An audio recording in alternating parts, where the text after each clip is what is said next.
So I just sold this figure, so I might as well do a quick comparison video just to get that opinion out there while I still can. So this is the McFarlane Deathstroke, and this is the DC, I think were they still DC Direct at this point? I think that they were just DC Collectibles actually, Deathstroke from the original Arkham Origins release, and this one is obviously from McFarlane's new Multiverse line.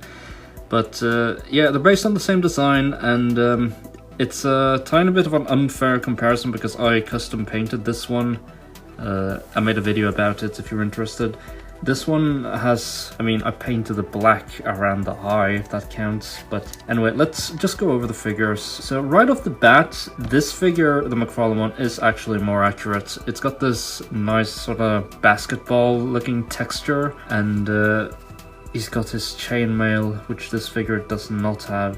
And overall, it's just more accurate. The blue is also more accurate. This one's blue is a little bit too light, and I also am not a fan of how all the battle damage, you see all these like silver lines, they're just painted on, they're not sculpted. Actually, some of them are, but the paint doesn't follow those lines. So it's like they randomly just painted a bunch of silver lines and it just looks a bit weird. This one, on the other hand, has all the sculpted lines, but none of the silver was originally there. So I guess from a paint perspective, the DC Collectibles figure is better, but in terms of sculpting, the McFarlane just murders it. The helmet is very plain and undetailed.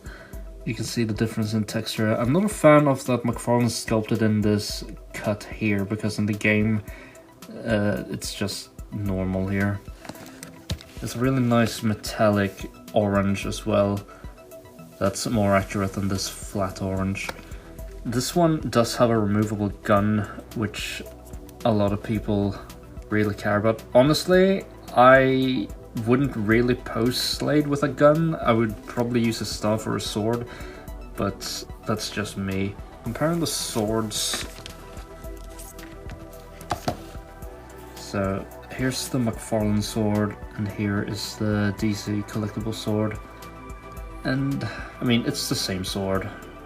This one has more paint, not really much else to go for. I can tell you that the McFarlane figure holds his sword a lot better because the hands are a lot stiffer.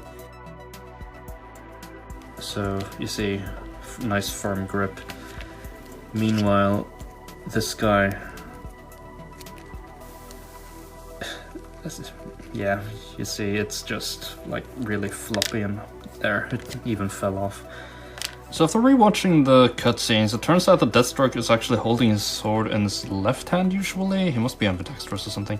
But yeah, the DC Collectibles figure does hold the sword just fine in that hand though. This guy does come with his staff as well though, but same problem here. The staff is it just falls out. And this hand here isn't much better. It's like a little bit better, but still. You can't really get him into any like really intricate poses with it anyway, because the articulation is so limited. Moving on to articulation, actually, this guy has a normal ball jointed head. You know the deal, normal movement. It's actually got more movement than this guy though. This guy can look from side to side, whereas this guy can tilt his head a little bit at least, which this guy can't really do. Well, a little bit of tilt, but nothing to really write home about. Shoulder pads, it doesn't hinder the articulation. Shoulder pads, and this guy does hinder articulation a little bit. You can see the difference here. This guy has a bicep cut, and so does this guy. And the shoulder pad rotates with it. Double jointed elbows. Goes all the way there. Also, the McFarlane one has a little bit of a butterfly joint here. So you can technically make him hold the sword with two hands, just because it stretches, but I don't think the hilt is long enough for that, but still. Meanwhile, this guy can barely do 90. Actually, he can't even do 90.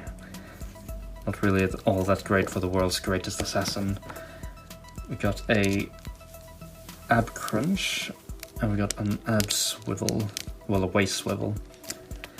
And this guy has, this entire torso is like an overlay, so he can crunch forward, crunch back, he can rotate, and he can crunch from side to side as well. And everything on this guy is a ratchet joint, unfortunately, which you can hear it. I'm not really a fan of ratchet joints because I usually want to be like exactly in between the ratchets. Legs about 90. Around like 50 degrees out. Knees double jointed. But it doesn't seem to go more than slightly more than 90 degrees.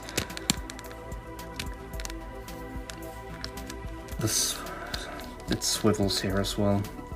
And he's got these ratchet feet that I really hate. It just makes him a nightmare to stand. He's got a toe joint, which honestly I could give or take a toe joint. I don't really care about it. And because of the joint here, it's got a swivel. It's not a very good swivel though, but I mean, it sort of works. Meanwhile, this guy, about 90 degrees.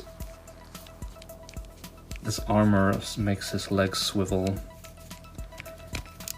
His legs, same thing there. He has a double jointed knee, but it barely goes more than 90. And the feet are actually cut off here on this little foot guard, so it doesn't really break up the sculpt, which is pretty sweet, but it tilts. One of my issues with this guy is that his legs, he looks really bow-legged. Like you see how it almost curves outwards? I'm not a fan of that. Comparing overall detail, the sheath on this guy is a lot better. It's a lot more functional as well because the sword actually stays in. Let me show you, like, you see, nice solid piece. And the sword for the McFarlane figure, you can see it on this side, it's just see-through. And it looks awful, and there really is no redeeming quality about it.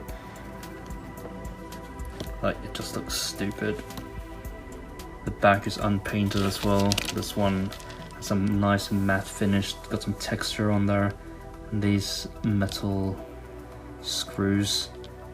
A little bit of paint mess up there, but it doesn't really matter. I'm not really sure which one's more accurate on the back, because these lines here are painted orange, and I just went with like silver battle damage back here, but I suppose it should match the front. That was what I was thinking. Also, the belt here is orange on this guy and blue on this guy. I don't know, I really see what DC Collectibles were trying when they did all this battle damage, but it just looks really, really cheap, and the blue is just too light as well. It doesn't really work. The blue is supposed to be the same color as the mask, and the mask is like a very, very dark blue. It's borderline black. Not really sure what they were thinking when they painted this grey either. As far as I know, it doesn't look like that in the game. I mean, I could be wrong, but I can't find any actual reference pictures, like just of Deathstroke looking off to the side like this with on the blue side. I can find plenty of pictures of what he looks like here, but the issue is also that it's always really, really dark whenever you see him in the game. Like, you fight him on Penguin's ship and the lights, it's very poorly lit. But yeah, just a quick little comparison video, and I gotta say, McFarlane just killed the sculpt here. It looks so good. And yeah, the DC Direct DC Collectibles figure, it was a good figure for its time. It was a cool looking figure, but now just compare, like, just the helmets, compare them, it does look quite bad. So yeah, hope you enjoyed the video.